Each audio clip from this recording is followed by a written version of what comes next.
Next question, what would you say the monetary total of the trip is from start to finish, and how much planning did you do beforehand? I would say on-trail expenses, and this is for everything, be it new clothing, gear I bought, food, lodging, whatever. If it was trail related, I probably spent right around $5,000 roughly. You think with gear too? That I bought on the trail? Yes. I didn't buy much replacement stuff. So for you, it might be different. That's true. But do you mean like before, like you had your gear before? Yes, this is assuming my gear was all purchased. Oh, okay. I'm talking specifically on the trail, like gear that I had to replace, anything I had to replace. The only gear I really replaced out there were trekking poles that I broke for varying reasons. So 2 pairs of trekking poles. 2 pairs of trekking poles, actually. Yeah, I would say about $5,000 too. But well, no, actually I lied because I had to do gear replacement, so mine was probably around $6,000, maybe a little bit more. That's also too, like, just so you know, that's pretty comfortable on the trail. Yeah. Like I did hotels. Yeah, I ate pretty well. I was gonna say I lived quite lavishly out there. When I would go into town, a lot of people will either get in town and leave to not spend money, or get in town and stay in a hostel to save money. It's a little cheaper, but I would ball out. I'd be like, nah, I'm gonna stay at this cool motel. I mean, mind you, the hotel would be like $60 and you split it between 2 people. Like, so it's not like you're getting a 5-star. And there was definitely people that lived a lot more luxuriously and, you know, would stay in the really nice places for 2 or 3 nights. Yeah. And so you kind of have control over some parts, you know, and it's like at hostels, maybe you don't want to spend $25 for a bunk, maybe you want to pay $13 and just pitch your tent. Yeah. So it's like you kind of have the choice. But I will say that coming in, I've always been pretty frugal with money, and coming in, I thought I was going to be able to, I don't want to say skimp out, but kind of, you know, live cheaply. And that being said, you know, like you're out hiking, you're in the rain, you're cold, you're hot, you're eating bird food, whatever, so that when you come in town, I was like, you know what, I will splurge and I'll split a hotel room, or I'll go out and I'm gonna get a really big burger and a beer, because I don't really want to, you know, just get a $5 appetizer. So that being said, like you might be surprised if you only allot a certain amount of money. When you're actually in the situation, you could be encouraged to spend more. Yeah, for sure. I would say for me, I would say between 5 and 6 would be a extremely comfortable amount of money. At no point did I worry about losing money, or not having enough money, excuse me. And I actually bought the Panasonic camera I'm recording on, is also part of that. So I may have even spent less than $5,000.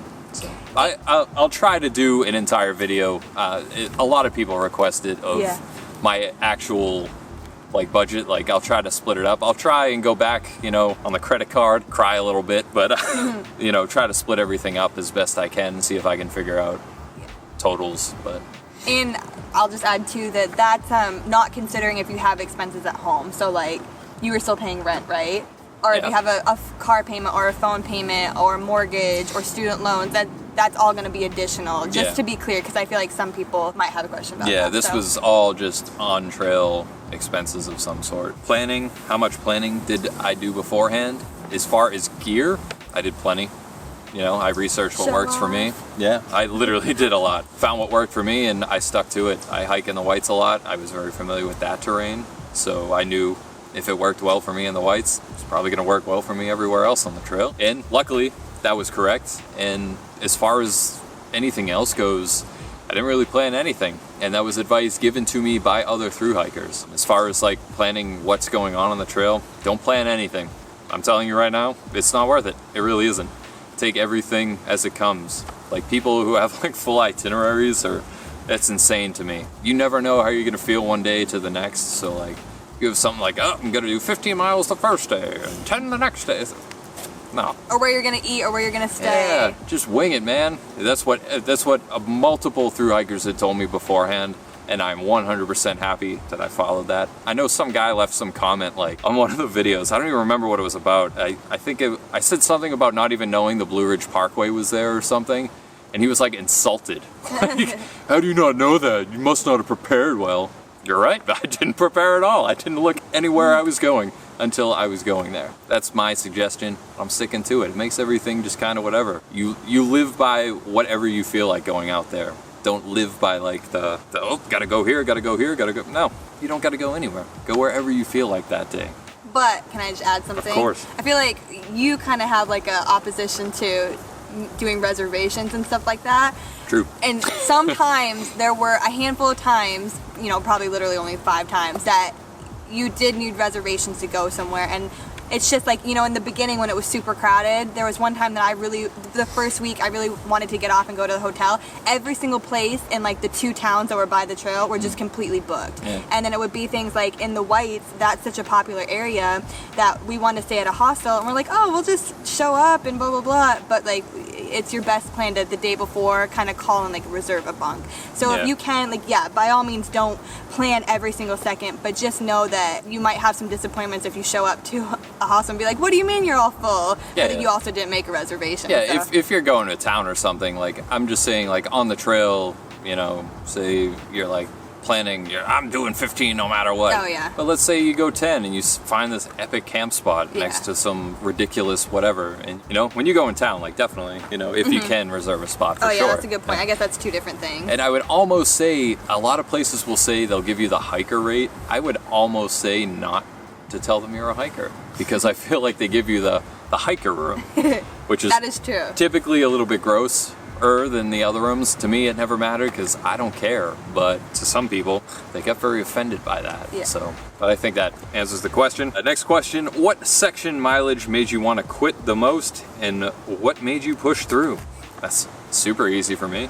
I wouldn't say it made me want to quit, but I just thought it was terrible. And I know this is kind of another question too, but Pennsylvania. Yeah, that place is terrible. It's just, and other people got mad at me for this as well, but yeah, it's not to like offend anybody. It's nothing against people from Pennsylvania. Yeah, it's just like that's a tough part. It's a really tough part of the trail. I didn't even think it was tough. I did my highest mileage in Pennsylvania, and it's just boring. Like it's a lot of just regular old hiking, and there's not many views. I'm a big view guy. I love the views, and there just wasn't a lot of it, and I wanted to get out.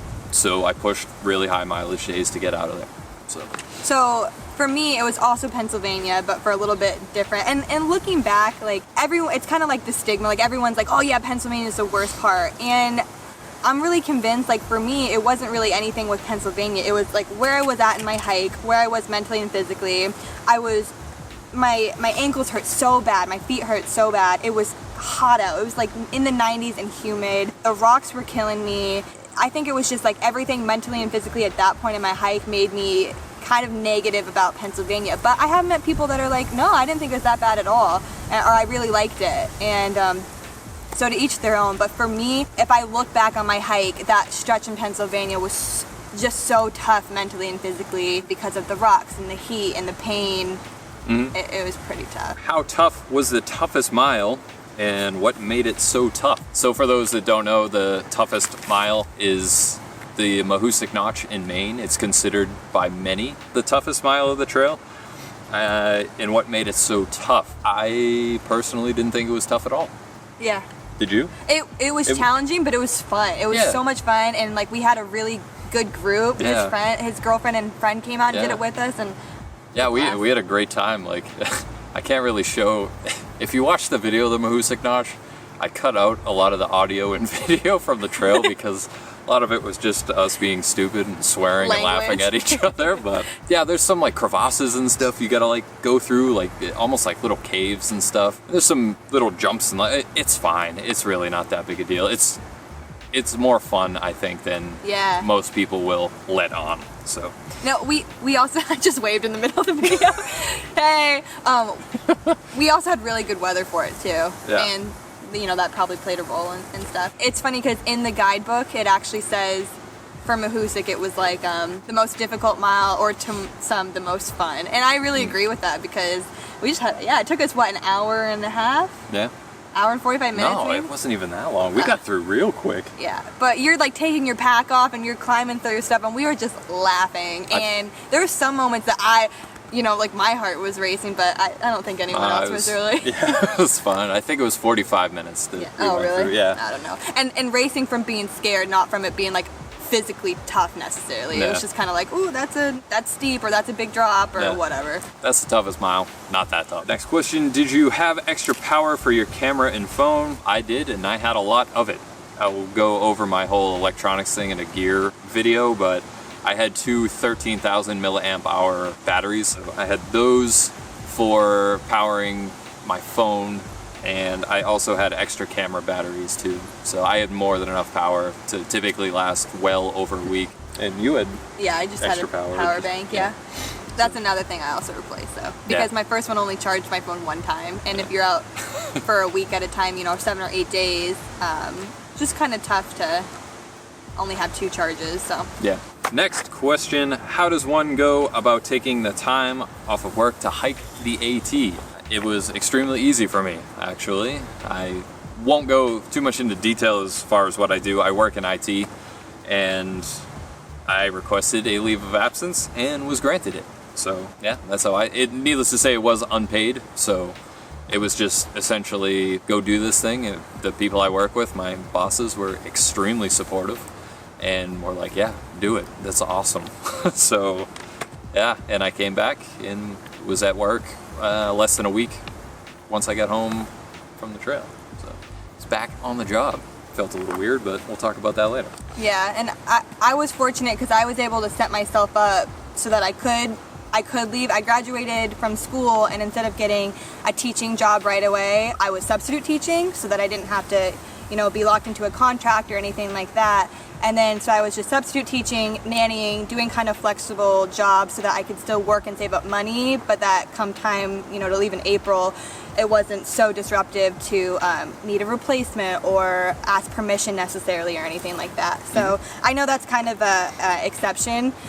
So I feel like a lot of people had to get leave of absence. Yeah, a lot of people too will just outright quit and find a new job when they get home. So I think that's what most people do. I feel like having a leave was like, I would tell people and they'd be like, what? Yeah, because 6 months is a long time. 6 months is a very long time to be gone for a job. So how do you pay your bills when you're gone for such a long time? Everything's online now. The only check we had to write for my home was to pay for the home. The girlfriend back home would do that, and then everything else was just credit card, was taken out from the bank. So just save up enough to cover your bills. That's the unfortunate part. I feel like a lot of people don't like. Yeah, so. Definitely saving up and taking the time to save up, because like we mentioned earlier, it's not only what you're going to be spending on trail, it's all the additional stuff. So I had to give myself enough cushion so that when I was on trail, I still had on automatic withdrawal my student loans and car and phone and all that stuff. So yeah, just for whatever